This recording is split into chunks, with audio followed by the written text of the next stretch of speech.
बराचसा कचरा जातो आपल्या जीवनमानामध्ये, तर तो कचरा कसा मी कमीत कमी निसर्गात टाकू शकते. मग त्याच्यातून कळालं की जे आपल्यामध्ये आता जो काही ओला कचरा तयार होतो त्याचा कंपोस्टिंग केला, झाडं लावली, ऑक्सिजनचा पुरवठा वाढवू शकतो आपण झाडं लावून. ऍक्च्युली मी या उद्देशाने याच्याकडे वळले, पण हळूहळू असं जाणवलं की बागकाम हा खरंच आनंददायी आहे.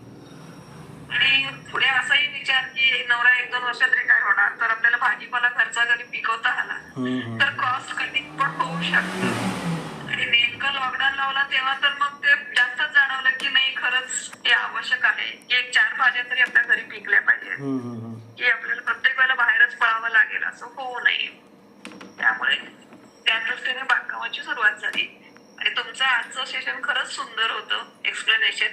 आम्ही असं म्हणजे थेअरेटिकली असा विचार करत नाही, पण असंच असावं खरं म्हणजे की आपण कुठल्याही गोष्टीकडे या पद्धतीने पाहिले तर ते सुटसुटीत होईल आणि ते टिकेल. आपली जी आवड आहे किंवा जे काही करतो ते कायमस्वरूपी आपल्या सोबत राहील असं वाटतं. आणि कुठल्याही प्रॉब्लेमचं सोल्युशन शोधण्यासाठी मदत होईल या पद्धतीने विचार केला तर.